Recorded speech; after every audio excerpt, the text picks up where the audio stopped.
Now to a founding father completely erased from our history books. There probably wouldn't even be a revolution if it wasn't for this one man. His name, George Whitefield. One of the things you have to start with Whitefield is that he was the best known person in colonial America, period. How is that possible? That's like all of a sudden, I was going to say, actually, I could see this happening. That's like in 200 years, people saying, Michael Jackson, who? What? I mean, he was that big of a rock star, right? Yes, he was.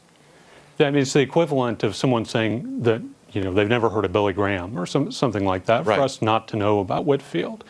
He was the primary instigator of the Great Awakening of the 18th century.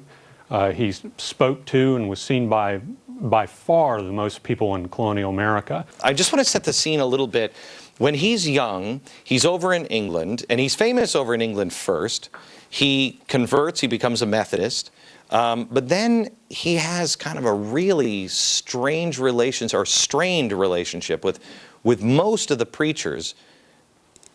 That comes from the preachers really being, you know, Church of England. It was like, you know, it was like having Barack Obama give your sermon all the time, I'd imagine, where it's the government, you know, it's the government spin through the eyes of God. And they didn't really care about the poor because the poor didn't vote, right? Mm-hmm. And he was the first guy that says, wait a minute, guys, there are people out there cold and hungry. And that caused some real strain in England. Tell me about when he comes over here to America, what is his message that begins to light the fire for the American Revolution? As the 1760s went on, he did become very overtly involved with the crisis between Britain and the colonies. In fact, he may have been one of the earliest people from Britain to start warning the colonists that there was trouble coming. There's reports that in 1764 he came to America and said, "There's trouble coming from Britain, and your golden days are at an end," is the quote of what he said, and began warning people ahead of time that this was coming. He called it, "There is a deep laid plot against your civil and religious liberties." And then when he hang on just a second. yeah. There is what was it again? A deep laid plot. There's a deep laid plot against both your civil and religious liberties. Your golden days are at an end. What he said. My heart bleeds for you, America. That's right. And so when he goes back to England, he's there with Franklin, again, his good friend Franklin. When Franklin testifies before Parliament on the colony's behalf because of their protests against the Stamp Act, and Whitefield, I think, behind the scenes, is advocating against the Stamp Act.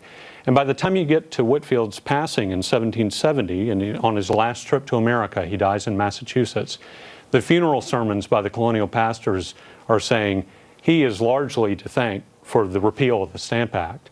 And they say he was a true patriot, not just in words, but also in actions. The Founders Friday series may have come to an end, but now it's your turn to help keep history alive. We'll tell you how next. Now that Founders Friday is over, there's still a lot of ways to get good history. When you pick up a biography about George Washington or George Whitefield or Benjamin Rush or John Jay or any founding father, always go to the back and see what the bibliography looks like.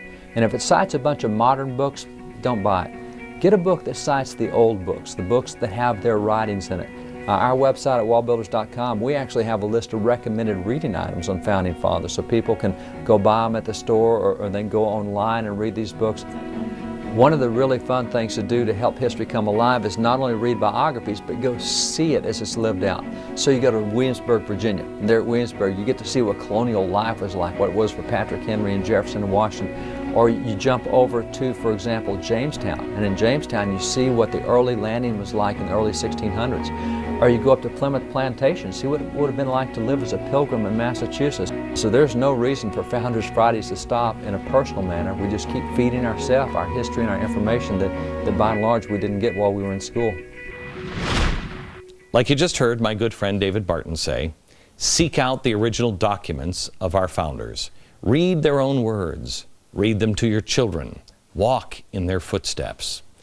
Thank you to David Barton of Wall Builders, and thank you, our viewers, for embracing Founders Fridays. We ask that you would respect Memorial Day weekend.